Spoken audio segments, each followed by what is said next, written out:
single mom, and locked my daughter in a dark closet. I got her arrested. I'm a single mom working as an account manager at a marketing firm. I'd been there 3 years when Lindsay joined our team. She was married with no kids and made it clear from day one that she thought mothers didn't belong in the workplace. She'd roll her eyes when I'd leave at 5 to get my daughter Sophie from daycare. She'd make comments about how parenthood was a choice and shouldn't affect the team.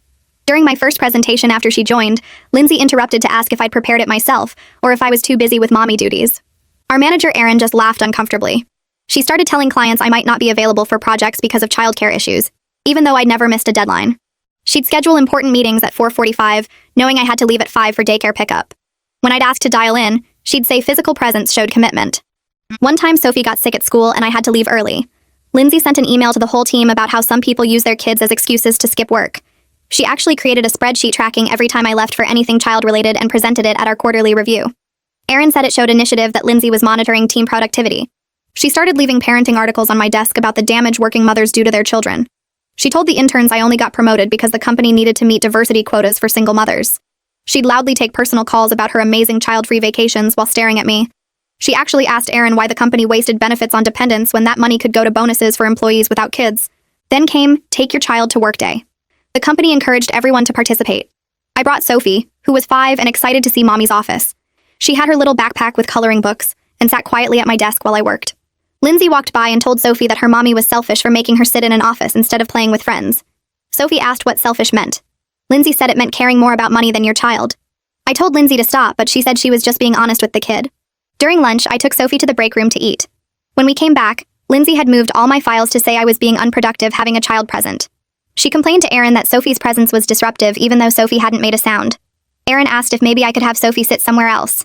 I put Sophie in the small conference room with her coloring books and told her I'd be right outside. I could see her through the glass door. I went to the printer for 2 minutes to grab reports. When I came back, Sophie was gone. Her backpack was there, books open, but she was nowhere. I ran through the office calling her name. Reception hadn't seen her leave. The bathrooms were empty. I was starting to panic when I heard tiny knocking from the supply closet down the hall. The door was locked from the outside. I opened it and Sophie fell out crying. She was terrified. Said a lady told her there were toys in there, then shut the door. She'd been in the dark for 10 minutes screaming, but nobody heard her because that hallway was empty. I knew immediately it was Lindsay. I carried Sophie back to the main office where everyone could see her sobbing. Lindsay was at her desk typing like nothing happened. I asked her directly if she locked my daughter in the closet. She said that was a serious accusation, and she'd been at her desk the whole time. Sophie pointed at her and said that's the lady. Lindsay said kids make things up for attention, and maybe Sophie locked herself in by accident. Erin came over and Lindsay immediately started crying, saying I was creating a hostile work environment by accusing her of something so horrible. She said she was thinking about calling HR about my harassment. Erin told me to take Sophie home and we'd sort this out tomorrow. That night, I went back to the office with building security. I asked them to check the keycard logs for the supply closet. The system showed Lindsay's card accessing it twice, right when Sophie disappeared and right before I found her. Security pulled the hallway footage. The video showed everything. Lindsay walking up to Sophie in the conference room, bending down to talk to her, then leading my daughter by the hand down the hallway.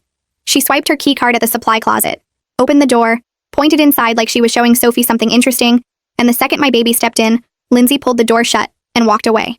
The timestamp matched exactly when I'd been at the printer. The security guard made 2 copies of the footage right there, one for me and one for the police. I pulled out my phone and dialed 911 with shaking hands. The operator asked what my emergency was, and I told her someone had locked my 5-year-old daughter in a dark closet at my office building. She asked if my daughter was safe now, and I said yes, she was with me. But I had video proof of who did it, and I wanted to press charges. The operator said she was sending officers to my location and to stay where I was. The 2 police officers showed up in less than half an hour. They were both older guys, one tall with gray hair and one shorter with a thick mustache. The security guard showed them the footage on his computer screen, and I watched their faces change as they saw Lindsay lock Sophie in that closet. The tall officer asked if he could get a copy of that video, and the security guard handed him the disc he'd already burned. Then they asked me to tell them what happened from the beginning. I explained about take your child to work day, about leaving Sophie in the conference room for just 2 minutes, about finding her gone and hearing her screaming from inside the locked closet. The shorter officer wrote everything down in a little notebook. Then I told them this wasn't just a random thing, that Lindsay had been harassing me for 3 years about being a single mom. I pulled out my phone and showed them some of the emails Lindsay had sent about me being unreliable because of my kid. The tall officer looked at the shorter one and said this was criminal confinement and child endangerment, possibly assault on a minor. He asked if I wanted to press charges, and I said absolutely yes. They asked me to wait in the lobby with Sophie while they went upstairs to talk to Lindsay. I carried Sophie down to the first floor and sat in one of the big leather chairs near the elevators. She was asleep against my shoulder, her face still blotchy from crying earlier. I could feel her little heartbeat against my chest, and I wanted to cry thinking about how scared she must have been in that dark closet. About 15 minutes later, I heard voices coming from the elevator area. Loud voices. Then the elevator doors opened, and the two officers came out with Lindsay between them. She was in handcuffs. Her face was bright red and covered in tears, and she was yelling that this was all a big misunderstanding, that she would never hurt a child, that I was lying about everything. The shorter officer told her to calm down, and she just screamed louder. Other people in the lobby stopped and stared as they walked her past me toward the front doors. Lindsay looked right at me and yelled that I was going to regret this, that she had done nothing wrong. The tall officer put his hand on her head and guided her into the back of the police car parked outside. I was still sitting there trying to process what just happened when Aaron came running out of the elevator. His tie was loose and his face looked panicked. He rushed over to me asking what was going on. Why were the police here? What happened to Lindsay? I could tell he had no idea this would actually involve cops. I pulled up the security footage on my phone that the security guard had sent me and held it out to him. He watched the whole thing, his face getting paler and paler as he saw Lindsay walk Sophie to that closet and lock her inside. When it ended, he just stood there with his mouth open. He tried to say something about how maybe there was an explanation. Maybe Lindsay didn't mean for the door to lock. I stood up, careful not to wake Sophie, and told him there was no explanation that made locking a 5-year-old in a dark closet okay. I told him I was pressing charges and that he should probably call the company's lawyer, because this was going to be a big problem for everyone who ignored my complaints about Lindsay for 3 years. Then I walked out to my car and went home. The next morning, my phone rang at 8. It was a detective who said he'd been assigned to my case. He asked if I could come to the police station that afternoon to give a formal statement. I said yes and asked what I should bring. He told me to bring any evidence I had of prior harassment or problems with Lindsay. I spent the next 2 hours gathering everything. I printed out the spreadsheet Lindsay had made tracking every time I left early or came in late because of Sophie.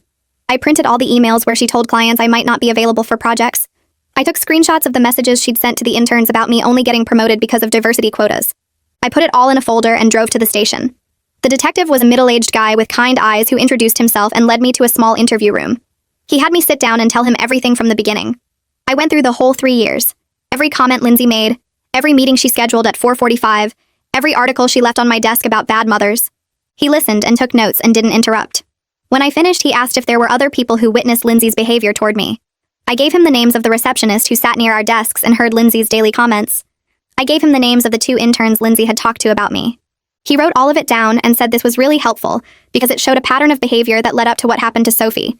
He said it proved Lindsay didn't just make a mistake. She had been targeting me and my daughter for a long time. That word, targeting, made my stomach hurt. When I got home that afternoon, my phone rang again. This time it was someone from HR asking if I could come in for a meeting the next day. I said I wanted to bring a lawyer, and there was a long pause on the other end. The HR woman said that was fine and asked who my lawyer was. I didn't have a lawyer. I called my friend Lisa, who I'd known since college.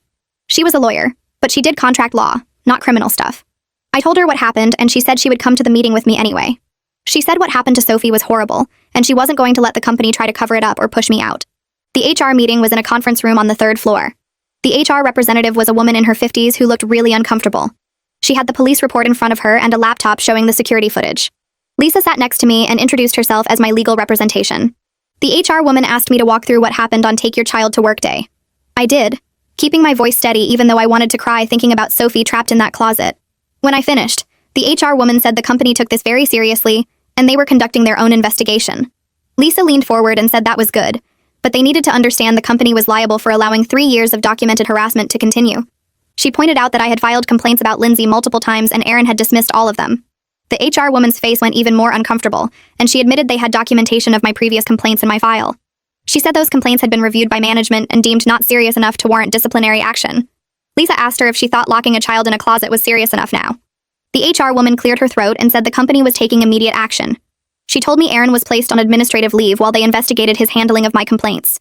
She said they wanted to offer me paid leave to take care of Sophie and handle the legal stuff with Lindsay's case.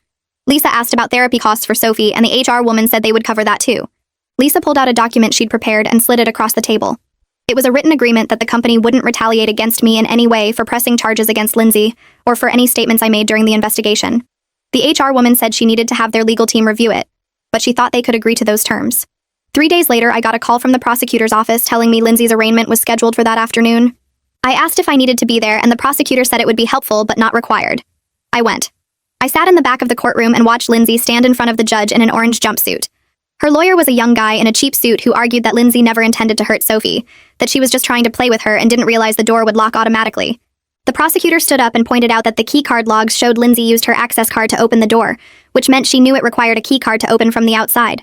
She knew Sophie would be trapped in there. The judge asked Lindsay how she pleaded, and her lawyer said not guilty. The judge set bail at $50,000 and set a preliminary hearing date for 2 weeks later. Requested Reds is on Spotify now. Check out link in the description or comments. Lindsay's husband was in the front row, and I watched him pull out his phone, probably calling someone about the bail money. I left before they did because I didn't want to see her face again. The news story aired 2 days later. I was making Sophie dinner when my phone started blowing up with texts from coworkers. Someone had leaked the police report to a local news station, and they ran a piece about workplace harassment that ended with a child locked in a closet. They showed the outside of our office building and mentioned the company by name. My mom called asking if I was okay, and if she should come stay with us. I told her we were fine, but she came anyway. That night, 3 women who used to work at the company reached out to me through LinkedIn. They all had similar stories about Lindsay making comments about their kids and questioning their commitment. One woman said Lindsay told a client she was unreliable because she had twins at home. Another said Lindsay scheduled mandatory team dinners on nights she knew people had to pick up their children. They had all left the company within a year of Lindsay joining. None of them had reported it because they saw how my complaints went nowhere. I took Sophie to a child psychologist the next week. The office had toys in the waiting room, but Sophie sat pressed against my side the whole time. The doctor was a woman in her 40s who specialized in childhood trauma. She talked to Sophie alone for 30 minutes while I waited outside. When they came out, Sophie was holding a stuffed bear the doctor had given her. The doctor asked me to come back to her office while Sophie played in the waiting room where I could see her through the window. She told me Sophie had acute stress response from what happened. She was having nightmares about being trapped in dark places. She wouldn't sleep in her own room anymore and woke up screaming most nights. The doctor said Sophie needed weekly therapy sessions, and I should expect the symptoms to last for months. She gave me a list of things to watch for, like regression in toilet training or separation anxiety. Sophie had already started showing both. She wouldn't let me out of her sight and cried when I tried to go to the bathroom alone. The company's internal investigation took 2 weeks. They interviewed 15 people from our department. I got called in twice to answer questions about specific incidents. They asked about the spreadsheet Lindsay made tracking my absences and the emails she sent about my reliability. They wanted to know every time I had complained to Aaron and what his response was. Other people started coming forward with their own stories. 3 women told investigators that Lindsay had made comments to them about working mothers being less dedicated than employees without kids. They said they never reported it because they watched Aaron dismiss my complaints. One woman said she heard Lindsay tell an intern that mothers shouldn't be in leadership positions because they couldn't focus on work. The pattern was clear. Lindsay targeted working mothers, and Aaron either ignored it or encouraged it by praising her supposed dedication to the team. Aaron got fired on a Friday afternoon. The company sent an email to the whole department saying he was no longer with the firm due to failure to maintain a safe workplace environment. They said they were implementing new policies around harassment and requiring all managers to complete training on recognizing and addressing workplace bullying. The email didn't mention Lindsay by name, but everyone knew what it was about. My new temporary manager called me that evening to apologize for what I went through. She said the company should have protected me, and they failed. She told me to take as much time as I needed, and my job would be waiting when I was ready to come back. Lisa called me 3 weeks after Lindsay's arraignment. She said Lindsay's lawyer wanted to discuss a plea deal. The prosecutor was willing to let Lindsay plead guilty to reduce charges in exchange for avoiding a trial. The deal included probation, mandatory anger management classes, and a permanent restraining order keeping Lindsay away from me and Sophie. Lisa said it meant Lindsay wouldn't go to jail, but she would have a criminal record and couldn't come near us ever again. I asked what would happen if we didn't take the deal. Lisa said we would go to trial and Sophie might have to testify about what happened. She said trials could take months and there was no guarantee of a conviction even with the security footage. I told her I needed time to think about it. I spent a week trying to decide. Part of me wanted Lindsay to go to jail for what she did to Sophie. I wanted her to face serious consequences and understand how badly she hurt my daughter. But another part of me couldn't imagine putting Sophie through a trial. She was already having nightmares and barely sleeping. Making her testify about being locked in that closet seemed cruel. My therapist helped me work through it. She reminded me that the restraining order meant Lindsay could never come near Sophie again. She said sometimes protecting your child meant choosing the option that caused them the least additional trauma. I called Lisa and told her I would accept the plea deal. Lisa said she would let the prosecutor know. The plea hearing happened on a Thursday morning. I sat in the courtroom with Lisa while Lindsay stood in front of the judge. She wore a gray suit and had her hair pulled back. Her lawyer stood next to her looking nervous. The judge asked if she understood she was pleading guilty to criminal confinement and child endangerment. Lindsay said yes in a quiet voice. Then she read a prepared statement her lawyer had obviously written. She said she never meant to hurt Sophie and she was sorry for what happened. She claimed she made a terrible mistake and wanted to take responsibility for her actions. The words sounded empty and rehearsed like she was reading lines in a play. The judge accepted the plea but added 200 hours of community service working with child safety organizations. He said Lindsay needed to understand the gravity of traumatizing a 5-year-old child. He told her if she violated the restraining order or failed to complete her anger management classes, she would go directly to jail. Lindsay nodded and her lawyer thanked the judge. The company settled with me 6 weeks later. Lisa negotiated the whole thing without me having to do much. They agreed to pay for all of Sophie's therapy sessions for as long as she needed them. They covered Lisa's legal fees and gave me compensation for the 3 years of hostile work environment I endured. The amount was significant enough that I could have quit and lived comfortably for a year while finding a new job. Lisa also got them to provide a strong reference letter and agree not to contest unemployment if I decided to leave. She said it was one of the best settlements she had seen for a case like this. The company clearly wanted to avoid a lawsuit and bad publicity. I decided to stay with the company. I actually liked my job and my clients. The work was interesting and challenging in ways that made me feel accomplished. The new management team seemed genuinely committed to changing the culture. They promoted me to senior account manager with a 20% raise. They moved me to a different floor with a new team that was welcoming and professional. My new manager checked in regularly to make sure I had everything I needed. She never questioned when I left at 5 to get Sophie from daycare. She told me on my first day that she had 2 kids of her own and understood that being a good parent made you a better employee. The team had 3 other working mothers who immediately invited me to lunch. They told me they were glad I stayed and that what happened to me should never happen to anyone. Sophie's therapy sessions happened every Tuesday afternoon. The doctor's office had a playroom where Sophie could work through her feelings using toys and art supplies. After 3 months, the nightmares started happening less often. Some weeks she slept through the night without waking up scared. She began talking about what happened in simple terms that showed she was processing it. She told me the mean lady made a bad choice and couldn't hurt her anymore because she wasn't allowed to come near us. Her doctor said this was good progress and showed Sophie was developing healthy coping skills. She still slept in my bed most nights, but she was starting to spend time in her own room during the day. She played with her toys there and sometimes took naps in her bed. The doctor said we should let her move at her own pace and not rush her back to sleeping alone. 6 months passed and I landed 2 major clients for the company. The first was a tech startup that needed a complete rebrand. I pitched them a strategy that focused on their product benefits instead of just features. They signed a 6-month contract worth more than any account our team had brought in that quarter. The second client was a healthcare company expanding into new markets. I developed their campaign strategy, and they were so impressed they extended the contract for another year. My new manager called me into her office after the healthcare deal closed. She told me I was doing amazing work, and the client specifically requested to work with me on future projects. She asked if I needed anything to make my job easier. I mentioned that sometimes I had to leave right at 5 for daycare pickup and felt bad about it. She looked confused and said leaving at 5 was normal. She told me she had 2 kids and always left by 5:30 herself. She said being a good parent made you better at time management and prioritizing tasks. The other people on my new team were great. 3 of them were working mothers who invited me to lunch during my first week. They shared tips about managing work and kids. One woman brought her daughter to the office sometimes when school was closed and nobody cared. Another had photos of her kids all over her desk and talked about them proudly during meetings. Nobody ever made comments about my parenting or questioned my commitment. When I had to leave for Sophie's school events, my manager just asked me to update my calendar. The team actually celebrated when I told them about landing the tech startup account. They took me out for drinks after work and toasted to my success. Then everything changed again on a Tuesday morning. Sophie's daycare director called me at 9:30. Her voice sounded tight and worried. She said Lindsay had shown up at the daycare asking to see Sophie. The staff recognized her immediately from the photos I had given them when the restraining order was issued. They told Lindsay she needed to leave or they would call the police. Lindsay started crying and said she just wanted to apologize to Sophie for what happened. She said she had been going to therapy and realized how much she had hurt us. The director told her that didn't matter because there was a legal order keeping her away from both of us. Lindsay refused to leave the parking lot. She sat in her car watching the playground where the kids were playing outside. The director called the police and kept all the children inside until officers arrived. 2 patrol cars showed up within 10 minutes. Lindsay was still sitting in her car when they approached her. She got out and tried to explain that she just wanted to make things right. The officers checked the restraining order in their system and told her she was under arrest for violating it. She started sobbing and saying this wasn't fair. They handcuffed her and put her in the back of the patrol car. The director called me after Lindsay was taken away and assured me Sophie never saw her. She said the staff handled everything perfectly, and Sophie was safe inside playing with blocks the whole time. I got a call from the prosecutor's office that afternoon. He told me Lindsay had violated a court order and would face serious consequences. He said the judge took restraining order violations very seriously, especially when children were involved. Lindsay's hearing was scheduled for the next week. The prosecutor said he would push for jail time since she had deliberately gone to my daughter's daycare, despite knowing she was legally forbidden from coming near us. He asked if I wanted to provide a victim impact statement. I said yes. At the hearing, Lindsay stood before the judge looking terrible. Her hair was messy and she had dark circles under her eyes. Her lawyer tried to argue that she was genuinely remorseful and just wanted closure. The judge cut him off and said the restraining order existed for a reason. He said Lindsay had already traumatized a child, and now she was continuing to harass the family. He sentenced her to 60 days in jail. Lindsay started crying and her lawyer asked for probation instead. The judge said no. He said maybe 60 days would teach her that court orders were not suggestions. The bailiff led her away still crying.